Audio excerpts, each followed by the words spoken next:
Hello friends, welcome to my YouTube channel Aarti Anjali Awasthi. Upcoming episode के update आपके लिए लेकर आई हूँ। वीडियो शुरू करने से पहले मेरी आप लोगों से एक छोटी सी रिक्वेस्ट है, प्लीज वीडियो को हाइप कर देना एंड चैनल को सब्सक्राइब कर देना। Thank you. काव्या जो होती है वह अपने असली रूप में आ जाती है और यहाँ पे महक के साथ बहुत ही बदतमीजी की तरफ पेश आने लगती है, क्योंकि वहाँ पे हम देखते हैं कि महक के साथ बहुत ही गंदी तरीके से व्यवहार किया जाता है, जो कि युवराज ठाकुर और काव्या दोनों ही उसके साथ बहुत ही गलत तरीके से पेश आते हैं। तभी यहाँ पे हम देखते हैं कि गति जो होती है वह उसको समझाने की कोशिश करते हैं युवराज और काव्या को, पर वह लोग बोलते हैं नहीं, आप नहीं समझती कितना मेरी इंसल्ट हुई है। ये सब समझाने की वजह से ये सब जो हुआ है, यह सुहागरात रात के दिन मुझे छोड़ के चली गई थी अपने मायके, तो इस वजह से उसे बहुत ही इंसल्ट फील हो रहा था। तभी यहाँ पे हम देखने वाले हैं कि यहाँ पर काव्या जो होती है सारे गहने ले लेती है महक के, और इससे वो परेशान हो जाती है। तभी देखते हैं कि उसकी माँ जो होती है काव्या की रहती है, ठाकुर वो उसे डांटती है और बोलती है कि काव्या ये तूने क्या किया। तभी बोलती है हाँ मैंने सही किया, मैंने कुछ गहने अपने पास रखे और कुछ पापा को दे दिए हैं, वह मेल्ट करवा के मेरे लिए नए गहने बनवा देंगे। इस चीज से लेकर के देखते हैं कि महक परेशान हो जाती है और महक बोलती है कितने सारे गहने थे और बहुत सारे गहने, करोड़ों के गहने थे, वो आपने ये क्या किया, मैं क्या पहन कर जाऊंगी जब सब मुझसे सवाल करेंगे। लेकिन तभी देखते हैं कि यहाँ पर युवराज आ जाता है और युवराज बोलता है कि क्या करेंगे गहनों का, और वो वहां पर उसको परेशान करने लगता है और वो बोलता है कि इन गहनों का चक्कर छोड़ो और किचन में जाओ, किचन में जाकर के बर्तन साफ करो और बनाई कोफ्ता बनाओ, ये इन सब के लिए ये बोल देता है। तभी देखते हैं कि वो इस बात को मान जाती है और जाने लगती है। तभी बोलते हैं कि महक को वहां पर रोकने के लिए बोलता है और महक रुकती है तो बोलते हैं कि सुनो, अपने पापा को बोल देना कि आज रात के फंक्शन में मेरे लिए एक अच्छा सा सूट चाहिए, और वो बहुत महंगे सूट का डिमांड करता है अपने लिए और अपने पापा चंद्रभान ठाकुर के लिए भी, और अपनी इमारती ठाकुर के लिए साड़ी, वो इन सब का डिमांड करता है। तभी देखते हैं कि वो बोलते हैं कि ये सब सूट कैसा सूट। तभी वो बोलता है कि हाँ सूट चाहिए और मैं तुम्हें डिजाइन भेज दूंगा और तुम उसको भेज देना, फॉरवर्ड कर दूंगा, तो तुम अपने पापा को बोल देना कि ये सब दे दें, और मुझे एक कार भी चाहिए। कार का नाम सुनकर के देखते हैं कि वह बोलते हैं कि कार, किस तरीके का कार, ये क्या तुम बोल रहे हो युवराज। यहाँ पर रति ठाकुर उसे डांटती है और बोलते हैं कि युवराज तुम भी भिखारी हो क्या, तुम इस तरीके से कैसे मांग सकते हो। वो डांटते हैं लेकिन युवराज बोलता है कि आप बस करो माँ, आप चुप रहो, क्योंकि आपको पता नहीं है कि सुहागरात रात वाले दिन ये मुझे छोड़कर चली गई और मोहल्ले में क्या क्या बातें हो रही हैं, जहां मैं निकलता हूँ किस तरीके से बात कर रहे हैं, तो आप इस बीच में मत पड़िए, हमारे बीच का मैटर है, इस तरीके से बोलते हैं। लेकिन रति डांटती रहती है। तभी देखते हैं महक को धमकाता है और बोलता है कि तुरंत फोन करो और अपने पापा से बोलो कि मुझे वह सूट चाहिए और मेरी माँ के लिए एक अच्छी सी महंगी सी साड़ी, और पापा के लिए भी सेम वैसा सूट चाहिए और शूज भी चाहिए, तो वो सारा डिमांड करता है। तभी देखते हैं महक फोन करती है अपने पापा के पास और फोन करके वो रोने लगती है। और तभी देखते हैं कि राघव सिंह राजपूत बोलते हैं कि महक क्या हुआ बेटा, क्यों रो रही हो, बोलो ना, तुम आई क्यों नहीं, तुम्हें 2 दिन पहले आना चाहिए था शादी में। लेकिन वो रोने लगती है और बोलते हैं कि पापा मुझे आपसे कुछ चाहिए। तो बोलते हैं कि क्या चाहिए। तभी वो युवराज के कहे हुए चीजों का डिमांड करती है। राघव सिंह राजपूत से बोलते हैं कि ये एक महंगे सूट चाहिए और हमारे ससुर जी के लिए भी एक सेम वैसा सूट चाहिए और सासू माँ के लिए साड़ी चाहिए। इस तरीके से महक बताती है। वो बोलती है कि महक क्या हुआ बेटा, क्या चाहिए तुमको, तुम इस तरीके से कैसे बोल रही हो, ये क्या बोल रही हो महक। तभी महक बोलती है हाँ पापा, और मेरे लिए गहने भी। तभी वो बोलती है कि गहने तो मैंने दिए थे ना, अभी बहुत सारे गहने दिए थे शादी में। तभी बोलती है हाँ पापा, वो सारे गहने काव्या ने ले लिए हैं। तो इस तरीके से वह बताती है। तो बोलते हैं कि ये क्या बोल रही हो महक तुम। तो तभी वह बोलते हैं हाँ पापा, वो सारे गहने महक ने ले लिए हैं और वो ससुर जी को दे दिए हैं। वो मेल्ट करवा के उसके लिए नए गहने बनवाने वाले हैं। तभी देखते हैं कि युवराज फोन ले लेता है। फोन लेकर के बोलता है कि हाँ महंगी कार भी चाहिए और जो मैंने बोला है वही चाहिए, वो 7 करोड़ की कार है। तो वो बोलता है कि युवराज तुम क्या बोल रहे हो, पागल हो गए हो क्या? देखो बेटा दिमाग को ठंडा रखो। लेकिन वो इस बात को नहीं सुनता और बोलता है कि मैंने जो बोला है वही कीजिए। नहीं तो अभी आपके घर से इधर दूसरे दिन लड़की की विदाई होगी और यहाँ से आपके इस बेटी की विदाई होगी। और ये सुनकर के राघव सिंह राजपूत बोलता है कि युवराज तुम क्या बोल रहे हो? बोलता है हाँ मैं सही बोल रहा हूँ। इतना बोल के वह फोन काट देता है और वह 7 करोड़ के कार की डिमांड करता है, जिसको सुनकर के राघव सिंह राजपूत बोलता है कि ये क्या बोल रहा है और उसे समझ में नहीं आता। तभी देखते हैं कि महक रोते हुए बोलते हैं कि हाँ पापा, और गहने के लिए भी बोलती है। तो भाई यहाँ पर इन सब चीज़ों से परेशान हो जाता है और बोलता है कि ये क्या हो रहा है, मुझे कुछ समझ में नहीं आ रहा। और महक रोती रहती है क्योंकि उसके साथ बहुत ही अत्याचार हो रहा होता है और इस तरीके से वह बोलती है। तभी देखते हैं कि वह सारी बात बता ही रहे तो युवराज उस पर थप्पड़ उठा देता है महक के ऊपर और इतने में फोन कट जाता है। और तभी देखते हैं राघव सिंह राजपूत इस चीज को लेकर परेशान हो जाता है कि महक के साथ क्या हो रहा है। और तभी देखते हैं कि जो उसका भाई होता है वो बोलता है कि क्या हुआ बड़े भैया, क्या बात है? तभी बोलता है कि पता नहीं, ये युवराज कुछ अजीब सा व्यवहार कर रहा है और मुझे समझ में नहीं आ रहा है। महक रो भी रही थी और वह पता नहीं कुछ तो हो रहा है और उसने बहुत महंगे सूट, महंगी चीजें और रति जी के लिए भी महंगी साड़ियां और चंद्रभान ठाकुर जी के लिए महंगे सूट और एक कार भी मांगा है। वो इस चीज से परेशान हो जाता है और वह सोच रहा। तभी अंजलि सारी बातें सुन लेती है। तभी देखते हैं कि अंजलि बोलती है कि घबराइए मत, मुझे सब पता चल चुका है तो आपको कहीं जाने की जरूरत नहीं है। और वह जाने के लिए यहाँ पर युवराज तैयार हो जाता है, लेकिन वो यहाँ पर मना कर देती है कि आपको कहीं जाने की जरूरत नहीं है, अब जो होगा मैं करूंगी, इस घर के दामाद को मैं सुधारूंगी। इतना बोल करके देखते हैं कि जो अंजलि होती है वह महक के ससुराल आने के लिए तैयार हो जाती है।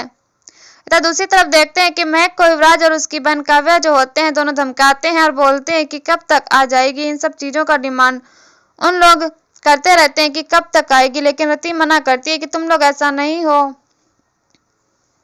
तुम ऐसा नहीं कर सकते हो, वह तुम्हारी पत्नी है, इस तरीके से नहीं कर सकती।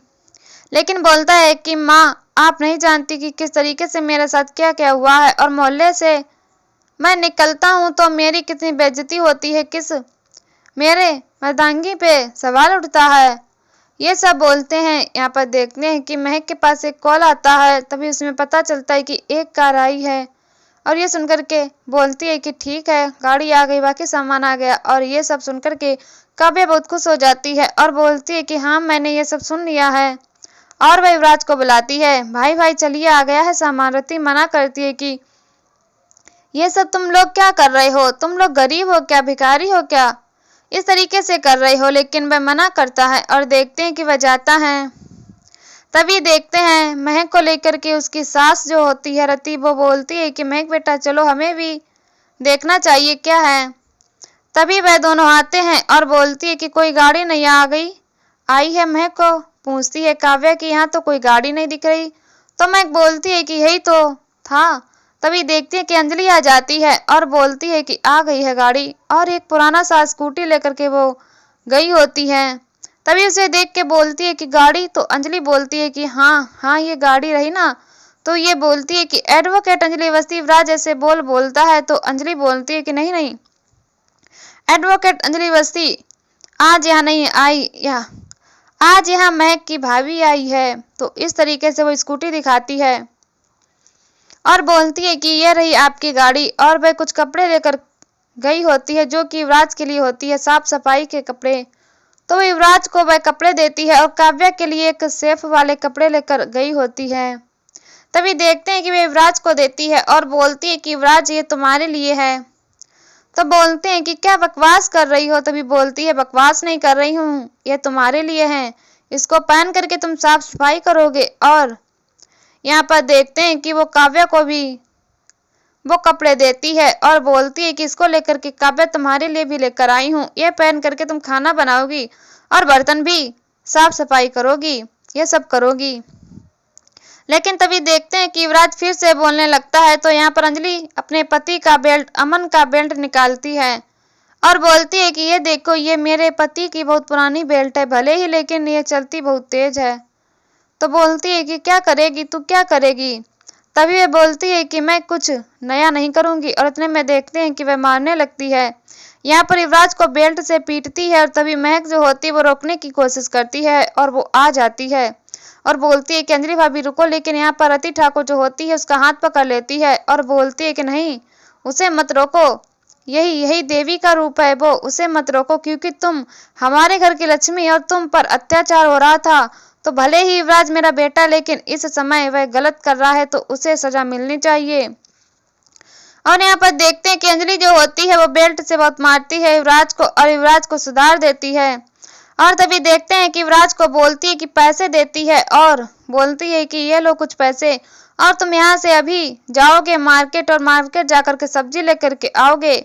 तभी युवराज जो होता है वो मना करता है। तो अंजलि बोलती है कि मुझे पता है कि तुमने कितने अत्याचार किए हैं और महक के ऊपर, और चाहूँ तो मैं तुमने जो कुछ भी मांगा है ना उसे दहेज कहते हैं, और उसके आरोप में मैं तुम्हें जेल भेज सकती हूँ। तो चुपचाप जाओ और ये पैसे लो और मार्केट से सब्जी लेकर के आओ और सब्जी भी काटोगे। तभी देखते हैं कि वो चला जाता है। इधर देखते हैं कि काव्या से बहुत सारे बर्तन जो होते हैं अंजलि से साफ करवाती है और काव्या वो सारे बर्तन साफ करती है। तभी वो एक एक प्लेट निकाल कर बोलती है कि ये देखो ना, थोड़ा अच्छे से साफ करो, इतने इसमें कितनी गंदगी है और ये जो कटोरी है अच्छे से चमक नहीं रही है, तो इसको थोड़ा अच्छे से चमकाओ, थोड़ा अच्छा करो। और महक को आवाज देती है कि महक वो जो नए बर्तन है वो भी ला कर दो। तो महक मनाती है और बोलती है कि हाँ भाभी, और वह बाकी के जो रहते हैं वह लेकर के आती है। इधर देखते हैं कि अंजलि जो होती है उसके पास राघव सिंह राजपूत का फोन करता है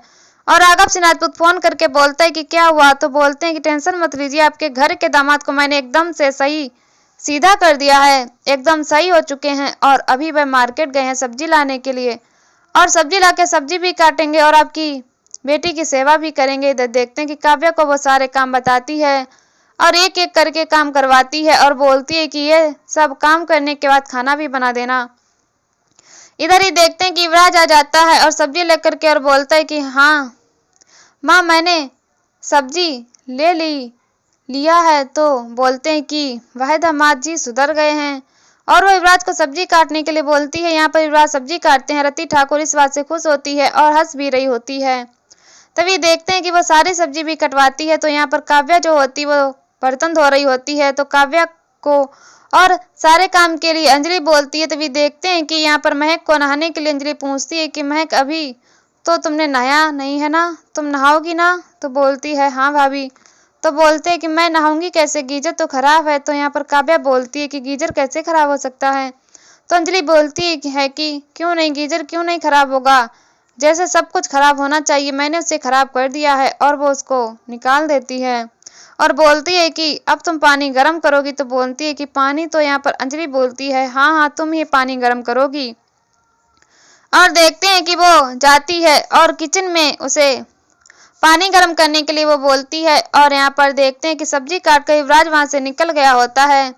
तभी देखते हैं कि अंजलि ने उसको पैर दबाने के लिए बोला होता है महक के, और वो बात इसको याद करके कमरे में घुस जाता है। देखते हैं कि यहाँ पर महक आराम कर रही होती है। तभी वो महक के पास जाता है और बोलता है कि महक, और देखता रहता है। लेकिन वह महक से पूछता है कि महक, मैं तुम्हारे पैर दबा दूं? तो वैसे तो मैं तुम्हारा पति हूँ, मुझे नहीं करना चाहिए। तो वो बोलते हैं कि अगर नहीं करोगे तो तुम्हें और भी मार पड़ सकती है। तो इस बात को सुनकर के वो देखते हैं कि महक के पैर दबाने लगता है। और तभी देखते हैं कि यहाँ पर अंजलि जो होती है वो बात करती है। तो रति ठाकुर जो होती हैं इस बात से खुश हो जाती हैं और बोलती हैं कि बहुत अच्छा किया तुमने, मुझे तुम पर बहुत गर्व है। तो वह बोलती है कि ये आप भी कर सकती थी, और आपको कोई भी दिक्कत हो तो आप जरूर मुझे कॉल करना। इस तरीके से वो इसे बोलती है। और तभी देखते हैं कि वो महक को बुलाती है कि महक इधर आओ।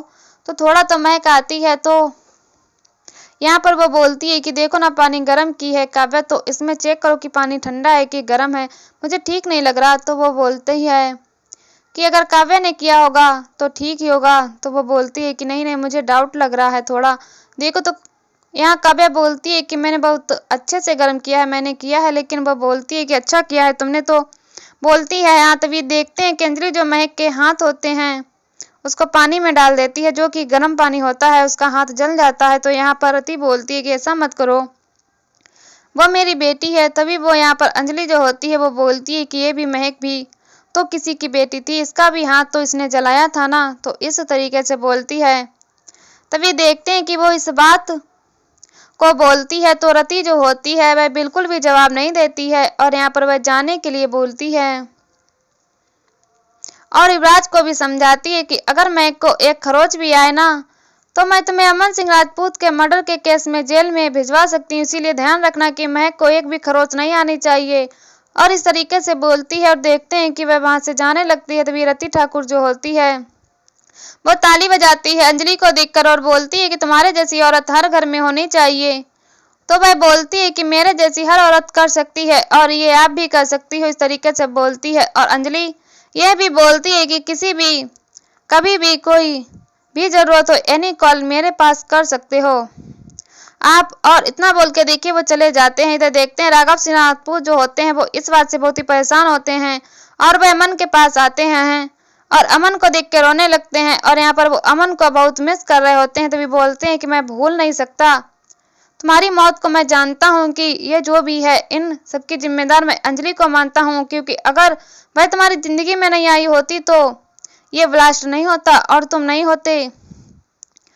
और वो यहाँ पर बोलते हैं कि लेकिन मैं आरती आपकी तुम्हारी बेटी की शादी, और जब मैं आरती को देखता हूँ तो मुझे तुम्हारी याद आती है अमन। और वो अमन को बहुत ही मिस करते हैं, कहते हैं कि मुझे तुम्हारी बहुत याद आती है। इस तरीके से वह रो रहे होते हैं और तभी देखते हैं कि वह बोलते हैं कि मैं जानता हूँ कि आरती की शादी वेद से नहीं होगी, क्योंकि वेद की शादी कली से ही होगी और पद्धा नहीं मिलेगी अंजलि को, और अगर पद्धा नहीं मिली तो उसकी शादी नहीं होगी, फिर इन लोग उसे मार देंगे, मैं तुम्हारे कातिल को मार दूंगा। इस तरीके से बोलते हैं और वह रोने लगते हैं। लेकिन वो अंजलि को शाबाशी भी देते हैं कि लेकिन आज अंजलि ने जो मेरी बेटी के लिए किया है मैं उसका एहसान मानता हूँ।